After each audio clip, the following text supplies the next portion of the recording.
एक बार आप सभी का फिर से स्वागत करती हूँ हमारे चैनल अनअकैडमी जुडिशरी पर। मेरा नाम है अपूर्वा वत्स और मैं हूँ आप सभी की जुडिशरी मेंटोर। आज आप सभी के सामने लेकर आई हूँ ये बहुत ही बड़ा मुद्दा एडवोकेट अमेंडमेंट बिल का। आई होप आप इसके बारे में ऑलरेडी जानते होंगे, कुछ सूचना कुछ इन्फॉर्मेशन आपको होगी, लेकिन आज मैं आपको यहाँ पर एक अच्छी तरीके से डिफाइन करूंगी कि क्या हो सकते हैं इस अमेंडमेंट एक्ट के फायदे और नुकसान। राइट, इन सभी चीज़ों को आज हम डिस्कस करेंगे। तो दोस्तों, यहाँ पर एज द स्टेक होल्डर्स हम एडवोकेट्स हैं और ये हमारे लिए ही एक बिल बनाया जा रहा है। अब इससे क्या हमारा वेलफेयर होगा या कौन सी चीज़ें इसमें नुकसानदायक है, उन सभी चीज़ों को डिस्कस करते हैं। तो चलिए एक बार दोस्तों आगे चलते हैं, आगे बढ़ते हैं। तो सबसे पहले यहाँ पर क्या है कि जो हमारी लॉ मिनिस्ट्री है उन्होंने क्या किया है, अमेंड किया है इस एडवोकेट एक्ट को। और साथ ही साथ कुछ ऐसी चीज़ें भी देखने को मिली हैं जहाँ पर स्ट्राइक के लिए यहाँ पर मना कर दिया गया है कि स्ट्राइक करना अब संभव नहीं होगा जिस तरीके से होता है। गवर्नमेंट नॉमिनीज होंगे बार काउंसिल के अंदर। तो ये मल्टीपल चीज़ें कुछ यहाँ पर अभी बताई गई हैं। तो आइए सभी चीज़ों को, ये जो भी हमारे कह सकते हैं कि एक नुकसान है, फायदे हैं, सभी चीज़ों को यहाँ पर हम लोग देखते हैं और एक बाय वन इसको हम लोग पढ़ते हैं। सो क्विकली मैं आप सभी के साथ डिस्कस करूंगी। तो सबसे पहले यहाँ पर बात किया है कि कह रहे हैं कि लीगल फ्रेमवर्क इन इंडिया को और ज़्यादा इन्हांस करने के लिए इस बिल को प्रपोज किया गया है और एक पब्लिक ओपिनियन के लिए 28 फरवरी तक पब्लिक ओपिनियन के लिए यहाँ पर दे दिया गया है कि अगर इसके ऊपर किसी को भी अपनी कोई राय, सजेशन या कोई ऐसे प्रावधान है इसके अंदर जो कि नुकसानदायक हो सकते हैं, तो उनके लिए यहाँ पर आप जितने भी स्टेक होल्डर्स हैं, आपको एक ईमेल आईडी भी दी गई है कि इस ईमेल आईडी पर आप 28 फरवरी तक अपने जितने भी व्यूज़ हैं उनको आप टिप्पणियाँ जो है वो यहाँ पर दे सकते हैं। सो अगर मैं बात करूँ तो ओरिजिनल ये जो एक्ट था ये 1961 का एक्ट था। इसमें अभी तक की लड़ाई अगर हम 2024 में देखें और 2023 की भी लड़ाइयाँ देखें तो बार काउंसिल की fees, all India bar examination की फीस, एनरोलमेंट फीस, इन सभी के मुद्दे सुप्रीम कोर्ट में आए। कुछ यहाँ पर जजमेंट्स भी आई, फिर उसके बाद दोबारा उनको चैलेंज कर दिया गया कि भाई 750 रुपीज़ में तो हमारा काम यहाँ पर नहीं चल रहा है। फिर उसके बाद ऑल इंडिया बार की जो एक एग्जॉर्बियंट फीस है, इस एक्ट में, इस अमेंडमेंट बिल के अंदर ऐसी कोई भी बात नहीं की गई है जो एक्चुअल इश्यूज थे एक एडवोकेट के या फिर जो एक स्टूडेंट जो भी एज एन एडवोकेट इनरोल करने वाला था, तो इन इश्यूज के बारे में भी कोई भी चर्चा नहीं की गई है। तो सबसे पहले तो पॉइंट मैं इसी चीज़ से शुरू करूंगी कि ये कोई सूचना, इस तरह की कोई इन्फॉर्मेशन, कोई प्रोविजन यहाँ पर नहीं दिया गया है। आइए बाकी के प्रोविजंस की बात करते हैं। तो इस बात पर आप लोग अपने कमेंट जरूर दीजिएगा कि क्या ये अभी भी मिस आउट है।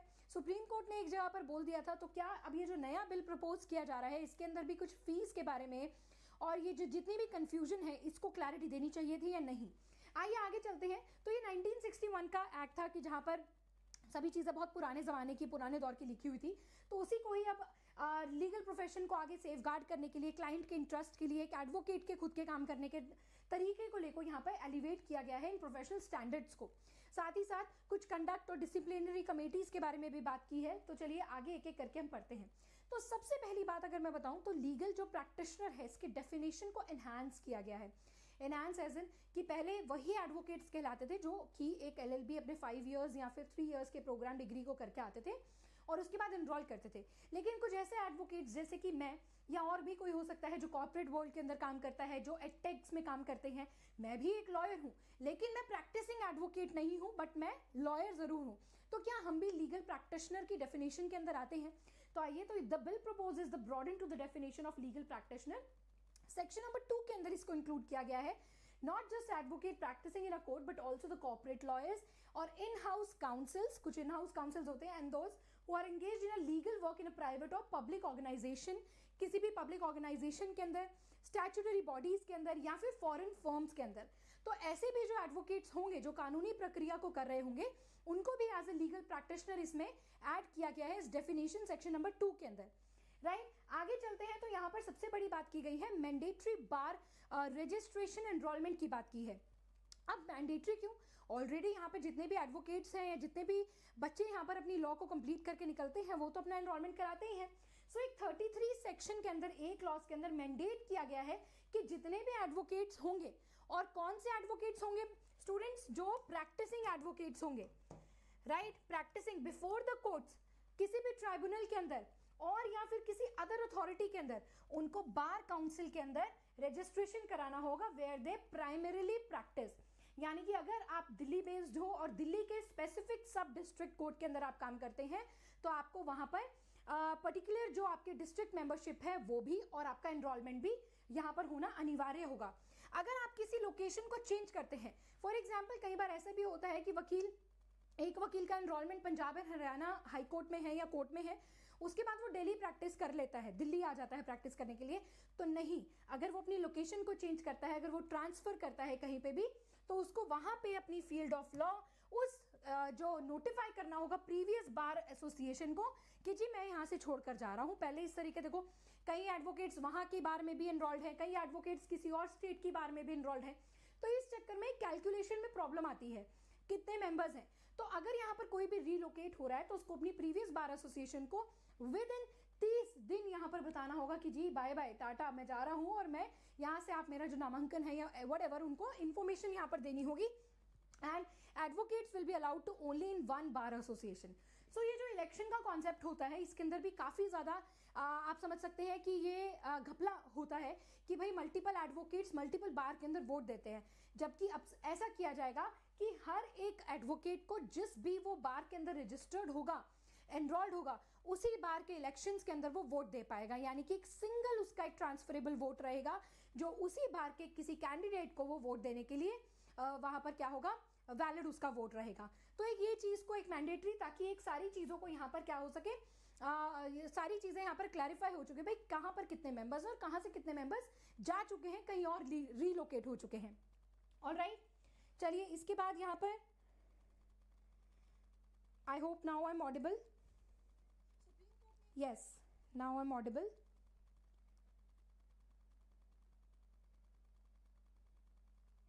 चले नेक्स्ट यहाँ पर डिस्कस करना चाहूंगी पॉइंट कि ये जो ड्राफ्ट है इसने क्या किया है, जो लॉ ग्रेजुएट्स और लीगल प्रैक्टिशनर की उसको भी क्या किया है, वाइड किया है, मतलब ब्रॉडन किया है उस डेफिनेशन को भी। सो आगे चलते हैं यहाँ पर। उसके बाद यहाँ पर एक सबसे बड़ा मुद्दा आ रहा है कि जहाँ पर आप देखेंगे कि आज DBA दिल्ली बार एसोसिएशन के अंदर भी मल्टीपल बार एसोसिएशन में आज मंडे, क्योंकि फर्स्ट वर्किंग डे था, तो यहाँ पर स्ट्राइक की गई है। स्ट्राइक एज इन, अब वही स्ट्राइक को डिफाइन किया है इस नए अमेंडमेंट बिल में। देखिए, आप एक सिंबॉलिक स्ट्राइक कर सकते हैं। आप एक डॉक्टर की बात सुनिए कि अगर एक डॉक्टर स्ट्राइक पे करने के लिए बैठ जाए तो उसके बाद उसके जो पेशेंट्स हैं जिनको उसको एक इमीडिएट ट्रीटमेंट देना है, उनका तो बहुत बड़ा नुकसान हो जाएगा।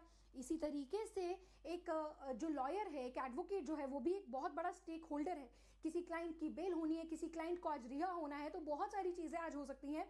तो इसीलिए एक सिंबलिक स्ट्राइक, यानी कि जब वर्किंग डे नहीं है, जब कोई काम नहीं है, तब वो कोर्ट में रोक सकते हैं, स्ट्राइक कर सकते हैं। अदरवाइज ऐसे रेगुलर डे पर वो स्ट्राइक पर नहीं जाएंगे। इससे बहुत ही ज़्यादा काम का नुकसान होता है। सबसे ज़्यादा यहाँ पर देखा जाएगा क्लाइंट के बेनिफिट को, कि क्लाइंट का बहुत ज़्यादा नुकसान यहाँ पर होता है, प्लस जजेस भी फिर काम नहीं कर पाते हैं। तो एक टोटल जो काम करने का एक तरीका होता है वो रुक जाता है। सो यहाँ पर बात की गई है a significant inclusion of section number 35A को यहाँ पर इंसर्ट किया गया है, जिन्होंने प्रोहिबिट किया है एडवोकेट को कि वो किसी भी पार्टिसिपेशन ऑफ ऐसे स्ट्राइक्स और बाइकट्स नहीं करेंगे, कि हम कोर्ट में काम नहीं करेंगे, हम कोर्ट की प्रोसीडिंग्स को नहीं करेंगे, कोर्ट में नहीं जाएंगे। इनफैक्ट इस स्ट्राइक्स में ऐसा भी होता है कि जिन एडवोकेट्स को अपना ज़रूरी काम होता है, बाकी के एडवोकेट्स मिलकर उनको जाने नहीं देते हैं और काम को कंटिन्यू नहीं करने देते हैं। तो उन्होंने ये कहा है कि अगर कोई भी ऐसी वॉल्यूशन करता है तो उसको हम प्रोफेशनल मिसकंडक्ट मानेंगे, और प्रोफेशनल मिसकंडक्ट मानेंगे तो ये उसके ऊपर एक डिसिप्लिनरी एक्शन भी लिया जाएगा, और इवन यहाँ पर इम्प्रिजनमेंट, फाइन और कैंसिलेशन, सस्पेंशन ऑफ एनरोलमेंट के भी आगे यहाँ पर आपको कॉन्सिक्वेंसेस देखने को मिलेंगे। हाउएवर उन्होंने कहा हालांकि आप सिंबॉलिक या वन डे प्रोटेस्ट कर सकते हैं, जैसे कि जिससे काम का नुकसान ना हो, किसी और का नुकसान ना हो, इस तरीके से आप प्रोटेस्ट को कर सकते हैं। प्रोफेशनल एडमिनिस्ट्रेटिव इश्यूज परमिटेड, कि आप नॉर्मल काम करने दो, एडमिनिस्ट्रेटिव इश्यूज वहां पे चलने दो, बाकी आप किसी चीज को डिस्टर्ब नहीं करेंगे। शांति के प्रतीक से आप क्या कर सकते हैं, स्ट्राइक वगैरह कर सकते हैं। इसके बाद गवर्नमेंट ओवरसाइट एंड रेगुलेशन, यहाँ पे ये भी कहा गया है कि यहाँ पर जो मेंबर्स हैं, government nominated members in BCI, already जितने मेंबर्स हैं उतने तो ठीक है, इसके अलावा भी कुछ 3 मेंबर्स जो कि सेंट्रल गवर्नमेंट से आएंगे BCI की टीम के अंदर। सेक्शन नंबर 4 कहता है to amended to allow the central government to nominate up to 3 members, 3 members यहाँ पर आ सकते हैं जो कि बार काउंसिल ऑफ इंडिया की टीम में होंगे और जितने भी इलेक्टेड मेंबर्स होंगे। और साथ ही साथ सेंट्रल गवर्नमेंट, देखिए कई मुद्दे, कई यहाँ पर डिसीजंस ऐसे होते हैं कि जहाँ पर सेंट्रल गवर्नमेंट का इन्वॉल्वमेंट होना ज़रूरी होता है। माना कि बार काउंसिल ऑफ इंडिया एक अलग से ही स्टैट्यूटरी बॉडी है, लेकिन अगर यहाँ पर सेंट्रल गवर्नमेंट का कुछ डिसीजंस में कंट्रोल रहेगा तो एक बैलेंस यहाँ पर रहेगा। तो यहाँ पर कहा है द बिल इंट्रोड्यूसेस, एक सेक्शन नंबर 49B को ऐड किया गया है, granting the central government the authority to direct the BCI, जो बीसीआई को डायरेक्ट कर सकती है किसके बारे में, कि अगर कोई प्रोविजंस को इंप्लीमेंट करना है और कोई रेगुलेशंस वगैरह के बारे में। आइए आगे बात करते हैं। उसके बाद बात करते हैं कि कुछ यहाँ पर अगर कोई मिसकंडक्ट करता है, कोई भी एडवोकेट किसी भी तरीके का मिसकंडक्ट करता है तो उसके ऊपर डिसिप्लिनरी एक्शन क्या लिया जाएगा। तो यहाँ बताया गया है enhance penalty for unauthorised practice.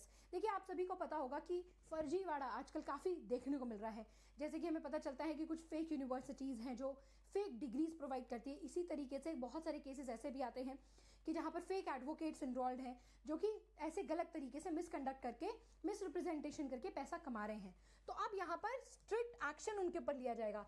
Section number 45 को ऐड किया गया है कि जो भी ऐसा पाया गया, प्रॉपर अथॉराइजेशन उसके पास नहीं है, तो उसको यहाँ पर 1 साल की सजा, earlier 6 months and of fine up to 2 lakh रुपए तक का फाइन भी यहाँ पर मिलेगा। और 45B में यहाँ कहा गया है कि अगर कोई पर्सन किसी भी क्लाइंट को एडवोकेट के मिसकंडक्ट की वजह से कोई भी लॉस और कोई भारी नुकसान यहाँ पर होता है तो वो उस एडवोकेट के खिलाफ एक कंप्लेंट को भी फाइल कर सकता है, prescribe by the BCI to determine the liability. तो लाइबिलिटी उसको मिलेगी, मतलब जो भी है उसके ऊपर एक्शन लिया जाएगा। सो यहाँ पर आप मुझे बताइए, ये प्रावधान चलिए ठीक भी है, लेकिन कई लोग इसका मिसयूज भी कर सकते हैं। आप लोगों का इस पर क्या कहना है उसके बारे में मुझे ज़रूर बताइएगा। इसके बाद यहाँ पर आ रहा है मैम, जजेस एंड जुडिशियल मैजिस्ट्रेट को सिखाने के लिए जुडिशरी अकेडमी, वैसे ही एडवोकेट्स के लिए बार council of training. Exactly Tushar, आपने बहुत अच्छी बात कही कि एडवोकेट्स की ट्रेनिंग का प्रोग्राम भी यहाँ पर होना चाहिए, और एक्चुअल में यहाँ पर डाला भी है, ट्रेनिंग क्लॉज डाला भी है। आइए उसके बारे में भी हम लोग पढ़ेंगे। उसके बाद यहाँ पर बात की जा रही है वेरिफिकेशन की। भाई एक बार यहाँ पर क्या हो जाता है, अगर जैसे तैसे करके किसी भी अधिवक्ता का एनरोलमेंट हो जाता है तो बस उसके बाद कोई वेरिफिकेशन नहीं होती, चाहे उसने कोई फर्जी डिग्री ली है या फर्जी कॉलेज से किया है, किसी तरीके का यहाँ पर सुपरविजन नहीं है। बट यहाँ पे कहा गया है कि हर 5 साल के बाद क्या किया जाएगा, उनकी डिग्रीज को, उनके डॉक्यूमेंट्स को री-वेरीफाई किया जाएगा। हालांकि ये बहुत ही मुश्किल काम है क्योंकि लाखों सैकड़ों की तादाद में यहाँ पर वकील हैं, बट यहाँ पर ये क्लॉज डाला गया है। The bill proposes periodic verification of advocates, इनके क्रेडेंशियल्स, इनके एड्रेसेस, वर्क प्लेसेस, इन सभी को एक बार दोबारा से रिकॉल करके री-वेरीफाई किया जाएगा। इसके बाद foreign law and firms practitioners के लिए यहाँ पर एक नया प्रावधान है। The entry of foreign law firms and lawyer into India will be regulated through rules frame by central government. तो जितने भी हमने पहले भी पढ़ा था इसके बारे में, मैंने आपको एक वीडियो के थ्रू बताया था, तो जितने भी फॉरेन लॉ फर्म्स हैं और एडवोकेट्स हैं उनके लिए प्रिस्क्राइब करेगी सेंट्रल गवर्नमेंट एक रूल, जिसके हिसाब से वो आगे गवर्न किए जाएंगे। तो ये एक इंपॉर्टेंट चीज़ यहाँ पे थी। अब जैसा कि फीस वगैरह के बारे में अभी तक कोई भी बात नहीं कही गई है कि भाई इनरोलमेंट फीस की क्या होगी। ऑल इंडिया बार एग्जाम जो कंडक्ट करवाते हैं एक एडवोकेसी में एंटर करने के लिए, तो उसके बारे में भी कोई फ़ी वगैरह यहाँ पर एक फाइन डिफाइन नहीं किया गया है। तो ये वन ऑफ द सजेशन है जो हम सबको आगे सामने रखना चाहिए, राइट। आगे चलते हैं। उसके बाद द बीसीआई रेगुलेशन, ये क्या करेगा, प्रोफेशनल ट्रेनिंग और लीगल एजुकेशन, जहाँ पर अभी तुषार ने बात कही कि जितनी भी ये ओवर रेगुलेशन है और law firms and introduce mandatory pre and post enrolment training. भाई यहाँ पर ये काफ़ी अच्छी बात कही गई है कि एक ट्रेनिंग दी जाएगी एनरोलमेंट से पहले, एनरोलमेंट के बाद फॉर लॉ ग्रेजुएट्स। इसके बाद ऑल इंडिया बार एग्जामिनेशन के बारे में कुछ डाला तो है, जो कि सेक्शन नंबर 2 में, कि यहाँ पे क्या है, reinforce the requirement of clearing all India bar examination and other prescribed test before the full practice rights are granted. तो ऑल इंडिया बार का एग्जाम मैंडेटरी यहाँ पर बताया गया है। अब लेकिन इस बारे में भी नहीं बताया गया। आपने अब देखा कि 2024 के पूरे साल तक स्टूडेंट यहाँ पर वेट करता रहा एग्जाम का, जहाँ पर बीसीआई का ये प्रपोजल है कि भाई साल में 2 बार एग्जाम कंडक्ट होगा। बट क्या इसके ऊपर कोई रेगुलरिटी आएगी या क्या इसके ऊपर ऐसे कोई स्ट्रिक्ट प्रावधान है कि भाई इस मंथ और इस डेट पर एग्जाम होगा। तो अब जैसे पूरे साल भर वेट करते रहे 2024 में, आगे आया दिसंबर में एग्जाम, अभी 2025 का कोई क्लू ही नहीं है कि एग्जाम किस हाफ में आएगा। वन अब साल में 2 बार होगा, साल में 1 बार होगा। अरे इसके बारे में भी एक डेफिनेट यहाँ पर आप बता देते कि हाँ बीसीआई को अपने पास ये तो रहे कि हाँ बीसीआई को साल में 2 बार और इस टाइम पर उसको कंडक्ट करवाना है। तो इस तरह के भी कोई प्रावधान देखने को मिले। एक्चुअल जो स्टूडेंट का कॉज है, एक्चुअल जो लॉयर्स का कॉज है, वो यहाँ पर थोड़ा सा क्या किया गया, इग्नोर यहाँ पर किया गया, जो एक बेसिक हमें देखने को मिलते हैं, प्रॉब्लम्स यहाँ पर देखने को मिलते हैं। उसके बाद वेरिफिकेशन ऑफ एडवोकेट्स क्रेडेंशियल्स, एक 19 सेक्शन ए आया है, 19A, और सेक्शन नंबर 7 का D क्लॉज ए, जहां पर पीरियोडिक वेरिफिकेशन हर 5 साल में किया जाएगा, मैंने आपको बताया। और जितनी भी फेक फर्जी डिग्रीज यहाँ पे पाई जाएंगी उसको भी डिस्क्वालीफाई किया जाएगा। अब इससे पहले तो भाई कॉलेजेस वगैरह को पहले तो ऐसे लाइसेंसेस हटाओ कि जो फेक है, जो फेक दे चुकी है, ताकि एक इस चीज़ के बारे में क्लैरिटी आए। 2 ऐसा BCI करती है, बट उनको भी ये चीज़ रेगुलर बेसिस में नोटिफाई करनी चाहिए। सालों साल तक लिस्ट पेंडिंग रहती है और उसके बाद यहाँ पर एक बार वो डाल देते हैं कि हाँ ये लिस्ट ये रिकॉग्नाइज्ड यूनिवर्सिटी है, तो ऑलरेडी यहाँ पर उनको भी एक तरीके से 6 महीने के अंदर या साल भर के अंदर ऐसी लिस्ट जारी करनी चाहिए। 2 करती है, बट वही रेगुलर बेसिस नहीं है। अब बात करते हैं, सबसे इंपॉर्टेंट पॉइंट यहाँ पर आया women representation bar council of India. यहाँ पर कहा है कि BCI की जो टीम होगी उसमें 2 सीट्स यहाँ पर वुमेन की होंगी ही होंगी, 2 पोस्ट यहाँ पर to promote the diversity equality के लिए एटलीस्ट 2 मेंबर्स, मोर भी हो सकती है, इससे ज़्यादा भी हो सकती है, बट मिनिमम 2 मेंबर्स यहाँ पर होंगी एमिनेंट फीमेल एडवोकेट्स। और ये एक सिग्निफिकेंट स्टेप है towards the gender representation in the legal institutions, जहाँ पर हम लोग बात करते हैं कि अगर जुडिशरी में भी देखें तो फीमेल जो मेजॉरिटी है वो कम है, तो इसीलिए यहाँ पर जेंडर इक्वालिटी को देखते हुए इसको आगे प्रमोट किया गया है। आगे बात करते हैं कि जैसा मैं आप लोगों को बता रही थी कि कहाँ पर आप अपने ये जो व्यूज़ हैं, ओपिनियन है, या इसको पब्लिक ओपिनियन के लिए दे दिया गया है, तो इसके लिए कहाँ पर हो सकते हैं कि जो ये रूल्स बने ये ट्रांसपेरेंट हो, अकाउंटेबल हो, और कहीं ना कहीं लॉयर्स का या अपकमिंग जितने भी लॉयर्स लॉ फील्ड के अंदर आते हैं उनका बेनिफिट यहाँ पर कर सके। सो पब्लिक कंसल्टेशन, तो यहाँ पर एक वेबसाइट है dhruva.kumar.1973@gov.in, और साथ साथ एक और है impcell@nic.in। 28 फरवरी तक हम इसके अंदर अपने क्या कर सकते हैं, जितने भी रिमार्क्स वगैरह देने हैं वो दे सकते हैं। और एक लीगल प्रोविजन और हैव अ वाइटल अपॉर्चुनिटी है कि हम अपने लीगल प्रोफेशन को एक शेप, अपने फ्यूचर को डिसाइड कर सकते हैं और एक कंस्ट्रक्टिव फीडबैक दे सकते हैं इन प्रपोज्ड अमेंडमेंट्स के अंदर। सो मैं तो यहाँ पर मेरे जो पॉइंट्स है जो मैंने आप लोगों के साथ शेयर करे, मैं इसको ज़रूर यहाँ पर मेल करूँगी इस ID पर। इसी तरीके से आप क्या कहना चाहते हैं उसके बारे में आप लोग भी लिख सकते हैं। सो हाँ, अमेंडमेंट हो लेकिन एनरोलमेंट से पहले AIB क्लियर करना मैंडेटरी हो, AIB पास किसी को एनरोलमेंट ना दिया जाए। यस, ये बहुत इंपॉर्टेंट पॉइंट है तुषार, आपने बहुत अच्छी बात रखी। उन्होंने कहा कि जब ऑल इंडिया बार एग्जाम दे ही रहे हैं तो एनरोलमेंट पहले मत कराओ, सीधा जो AIB क्लियर कर लेगा वो ही यहाँ पर स्टेट बार काउंसिल के लिए एनरोल कर पाएगा। वेरी गुड, है ना, कि जब आपने ऑल इंडिया बार एग्जाम दे दिया तो ही आप स्टेट के बाद सब डिस्ट्रिक्ट के अंदर आप अपना एनरोलमेंट और मेंबरशिप ले लो। एक तो एनरोलमेंट आपकी स्टेट की हो गई, और स्टेट के अंदर अगर मल्टीपल डिस्ट्रिक्ट कोर्ट्स हैं तो उनकी क्या हो गई, मेंबरशिप हो गई। तो ये बहुत ईजी हो जाएगा, जहाँ पे अपने आप ही छटछटाव हो जाएगा, कहते हैं ना कि एकदम से सब पता चल जाएगा कि भाई AIB क्लियर है, एनरोलमेंट इसको दे दो। एडवोकेसी प्रोफेशन एग्जैक्टली बहुत लाइट लिया जा रहा है, बट इसको स्ट्रॉन्ग बनाने के लिए ये सारी चीज़ें करी जाएंगी।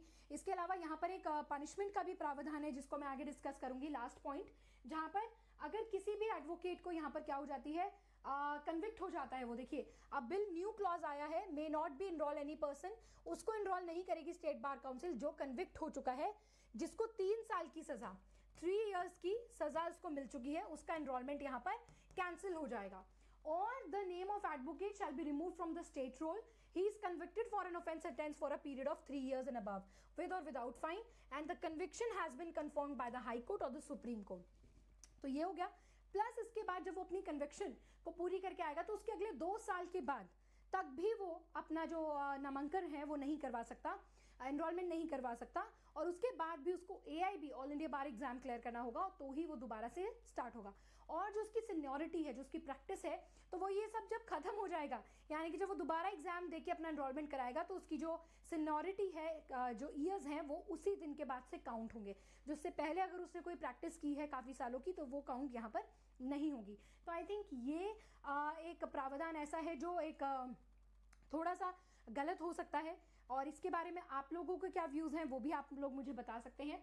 साथ ही साथ मुझे बहुत ही ज़्यादा खुशी होगी जब आप लोग यहाँ पर मेरे साथ डिस्कस करेंगे, अपने जो भी ओपिनियंस हैं वो आप कमेंट सेक्शन में लिखेंगे, तो मुझे भी बहुत आसानी होगी देखने में कि हाँ, अगर इस तरह का एक डिटेल्ड सेशन हम लेकर आते हैं जिसमें आपको सभी चीज़ें, नुकसान फ़ायदे बताते हैं और एक फ़ैसला आप लोगों पर छोड़ देते हैं। तो आप लोगों का फ़ैसला जानना बहुत ही ज़्यादा ज़रूरी है, तो आप लोग ज़रूर इसको कमेंट करके बताएंगे मुझे। सो growing nation global legal practices के लिए, welfare of advocates and clients के लिए हमें इस बिल को प्रपोज किया गया है और अपने फीडबैक को ज़रूर आप लोग दीजिएगा। तो आज के लिए दोस्तों इतना ही। मैं मिलूंगी आप सभी से अपने अगले सेशन में, लेकिन एक बार आगे चलने से पहले आप सभी को एक इम्पॉर्टेंट मैं इन्फॉर्मेशन देना चाहूँगी।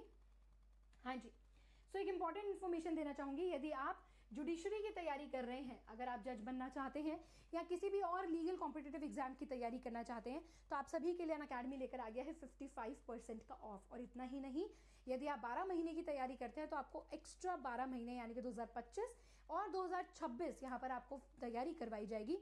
पूरे भारत की टॉप टीम अनअकैडमी के पास है। तो ये जो ऑफर है ये आपके पास केवल फरवरी 20 तक का है, तो आप लोग इसके लिए ज्वाइन कर सकते हैं। हमारा एक बैच लॉन्च हो रहा है, सिद्धि बैच, जो कि नए क्रिमिनल लॉज उसके हिसाब से और जो अपकमिंग जैसे छत्तीसगढ़, हिमाचल प्रदेश अभी चल गया है, आ रहा है एग्जाम, उसके बाद की जो भी लीगल वैकेंसीज आएंगी, जुडिशरी वैकेंसीज आएंगी, उसके लिए हम लोग आपको प्रिपेयर करवाएंगे। और यदि आप चाहते हैं मेरी मेंटोरशिप, तो आप लोग मेरा कोड इस्तेमाल कर सकते हैं APU। इस कोड लगाने से आपको एक तो मिलेगा 55% का ऑफ, पर्सनल मेंटोरशिप और साथ साथ 12 महीने के साथ 12 महीने बिल्कुल फ्री मिलेंगे। तो ये सिद्धि बैच आप लोग ज्वाइन करें, बहुत ही बढ़िया बैच है। 1200 से ज़्यादा इसमें लाइव क्लासेस होंगी, इंग्लिश मीडियम होगा, सभी लॉज इसमें कवर किए जाएंगे। इसके अलावा यूपी और बिहार का एक कॉम्प्रिहेंसिव बैच है, ये भी आपको मिलेगा 50% के ऑफ में। इसके अलावा यहाँ पर अनिल खन्ना सर का ऑनलाइन और ऑनलाइन बैच है जो आपको प्लस और आइकॉनिक दोनों में मिलेगा। इसके लिए भी आप APU मेरे नाम के पहले 3 अक्षर यहाँ पर यूज़ कर सकते हैं मैक्सिमम डिस्काउंट के लिए। और यहाँ पर हम लेकर आए आप सभी के लिए स्पेशल क्लास फेस्टिवल, जहाँ पर आपको जितने भी कॉम्प्लेक्स सब्जेक्ट्स हैं जैसे कि NI, CPC, SRA, लिमिटेशन, इन सभी की फ्री क्लासेस आपको मंडे से लेकर वेडनेसडे तक दी जा रही है। और यहाँ पर तमाम एजुकेटर्स हैं, पूरा टाइम शेड्यूल आप सभी के सामने दिया हुआ है। 10 बजे से लेकर रात के 10 बजे तक 12 घंटे की स्पेशल क्लास आपको मिल रही हैं। तो आप चाहें जिस भी सब्जेक्ट में आप कमज़ोर हैं, जिसकी तैयारी करना चाहते हैं, क्विक रिवीजन करना चाहते हैं, तो आप इन क्लासेस को ज्वाइन कर सकते हैं। सीधा ये स्कैनर है, इसको स्कैन करके भी आप ज्वाइन कर सकते हैं, राइट। तो चलिए दोस्तों, आज के लिए इतना ही करेंगे। मैं मिलूंगी आप सभी से अपनी अगली वीडियो में। तब तक के लिए आप लोग हमारे चैनल को सब्सक्राइब कीजिए, एनरोलमेंट कीजिए। तो मिलते हैं अगली वीडियो में। जय हिंद, जय भारत।